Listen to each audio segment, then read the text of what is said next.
Hello and welcome to the Battle Square, where we provide you content with decks, dueling and interviews with many different players from this wonderful community. I'd like to mention our sponsor, the Card Cavern, based in Brighton in the UK, who are there for all your FFTCG needs.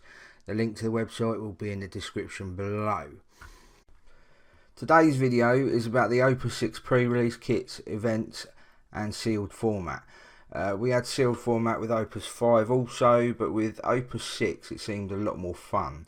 I think in part it was down to the addition of the 1CP vanilla backups, so your evokers, summoners, which help a lot with playability, and the set seems a lot more levelled out.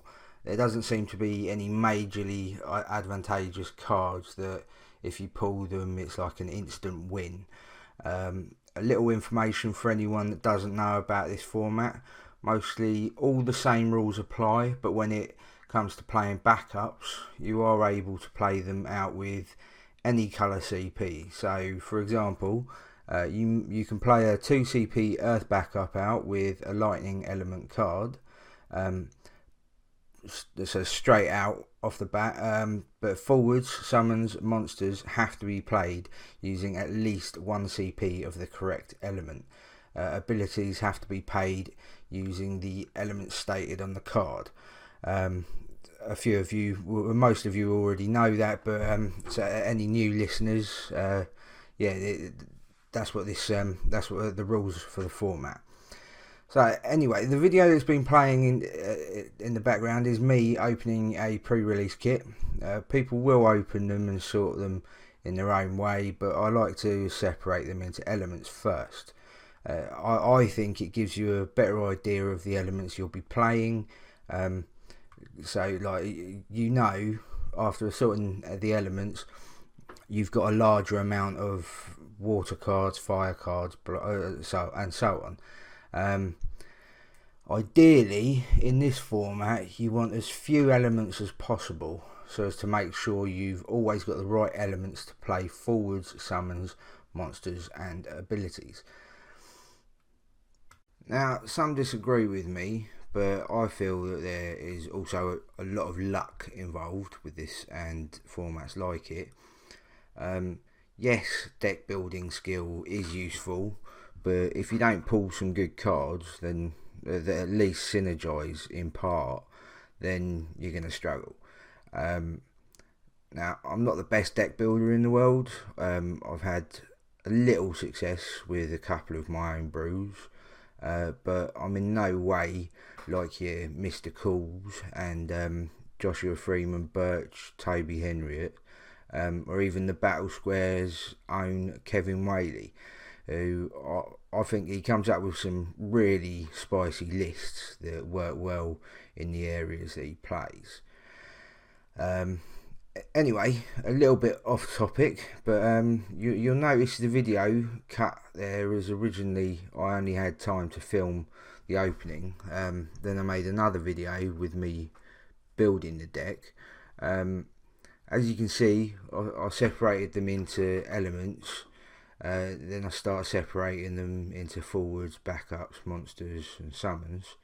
The reason I do this is because I can gauge the elements I will be trying to build around, and it's easier for me when I'm opening the packs. So when I did this, I noticed I had more water cards than others, so obviously I had to try and use those cards more, because I've got to fill the deck out. I've got to have at least 40 cards.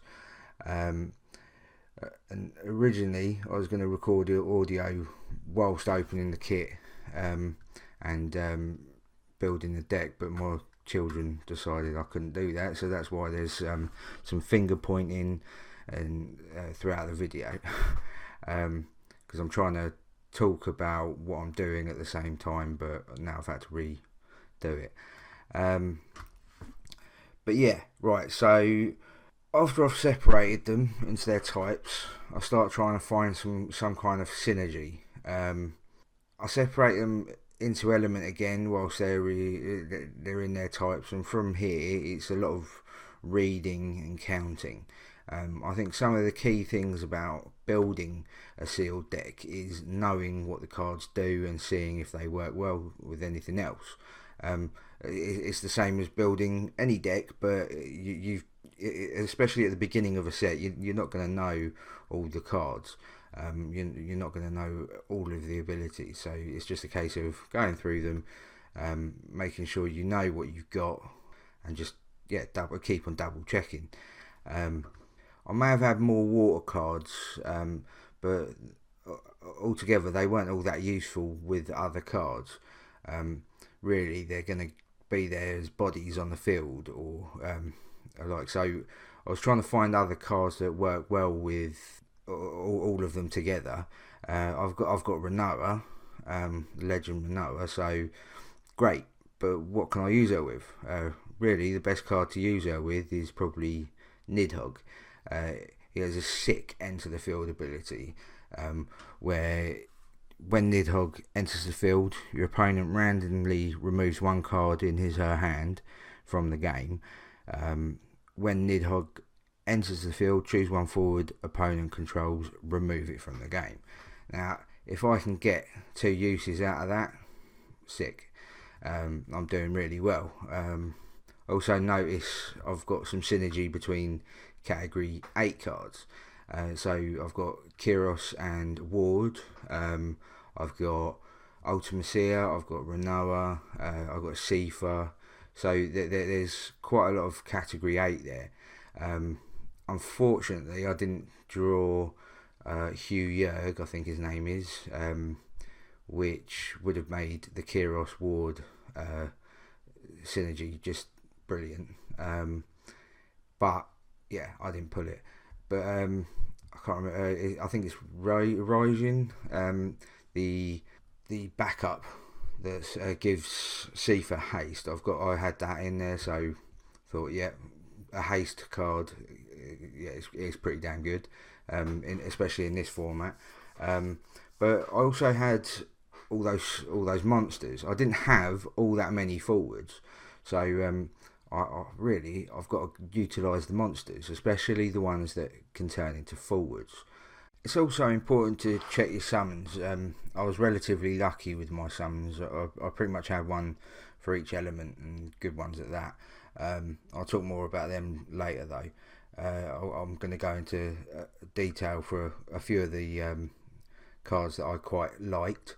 Now, after picking the main cards I wanted to focus on, it's a case of making sure I've got enough cards in the deck, and making sure the ratios are right. You don't want a deck that's going to be mainly backups after all.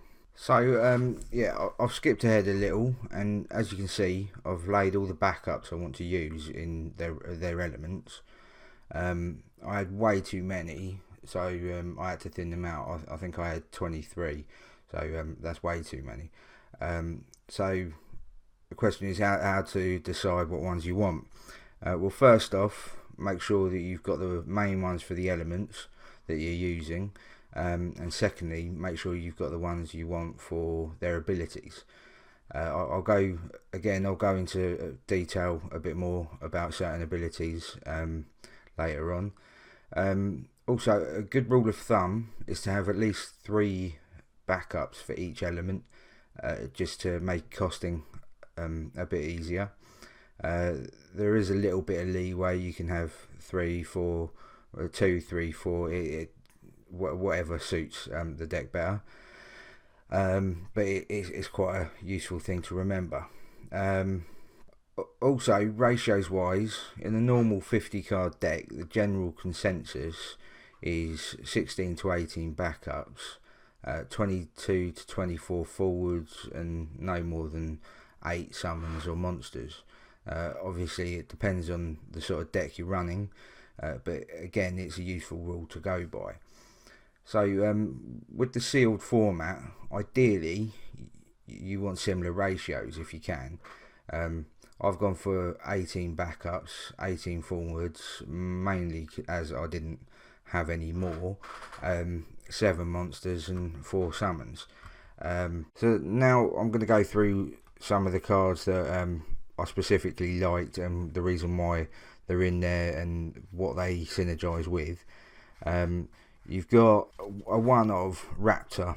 It's a 3 CP wind card. If you control a category FFTA 2 forward other than Raptor, Raptor gains 2,000 power. I think there's only one other card in the whole deck that's got that the FFTA 2, which is Templar, who's it's a 4 CP water forward. Choose one forward. During this turn, the next damage dealt to it is reduced by 2,000 for the cost of tapping. So obviously those two together are pretty damn good. And obviously I've got Shuyin in there and Paladin. They're big bulky forwards. And obviously Renoa. Renoa, when she enters the field, choose one forward other than Renoa you control, remove it from the game. Then play the removed forward onto the field dull.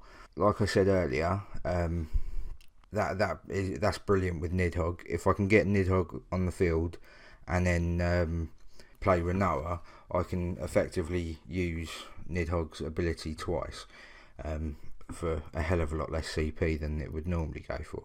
And because I was lucky enough to pull Spiritus, the 4 CP dark card backup, Spiritus's ability lets you search for one dark forward and add it to your hand. So that makes it a hell of a lot easier to search out Nidhogg.